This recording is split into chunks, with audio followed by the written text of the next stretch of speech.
Peru News Today. All you need to know about Peru. The number of Peruvians missing in Israel after the Hamas attacks rises to 3. Relatives of Mrs. Rufina Pereyra, she is a fellow Peruvian-Israeli, who lived here a few years ago and her family has reported her missing, said Ambassador Cacho-Sousa. A woman became the third Peruvian citizen reported missing after the attacks by the Islamist movement Hamas in Israeli territory. Tonight, unfortunately, relatives of Mrs. Rufina Pereyra just called us.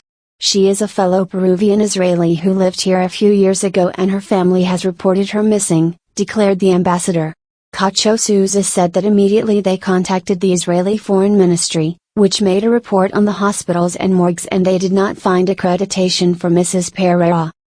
The Peruvian Foreign Ministry reported on Sunday night that 2 Peruvian citizens had been reported missing after the attacks carried out by Hamas in Israel and assured that it is coordinating the corresponding search efforts.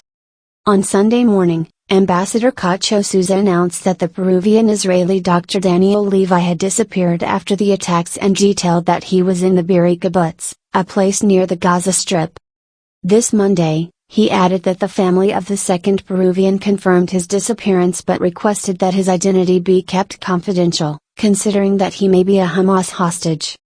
The diplomat added that there are also 40 Peruvian tourists stranded in Israel due to the suspension of some international flights, but said that they are in contact with them and their departure is already scheduled for early this Tuesday.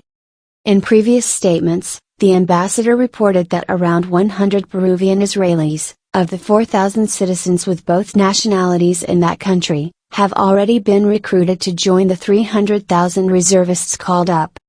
Israel declared itself in a state of war on Saturday, after Hamas launched a multiple attack, by land, sea and air, that took the country by surprise, with the launch of thousands of rockets and ground incursions into Israeli soil, where they have massacred and kidnapped dozens of citizens. Through the Foreign Ministry of Peru and Israel, coordination is being made for 100 compatriots to return to our country after the Palestinian-Israeli conflict that is causing the death of more than 1,000 people. According to Ambassador Manuel Cacho-Sousa, he maintained that there are close to 4,000 Peruvians who live and work in Israel, so these 100 Peruvians are part of the residents in the Gaza Strip itself, where this Palestinian-Israeli conflict began. Subscribe and follow us on our social networks, Facebook, YouTube, Instagram and TikTok. Peru News Today. Follow us on Facebook and Instagram.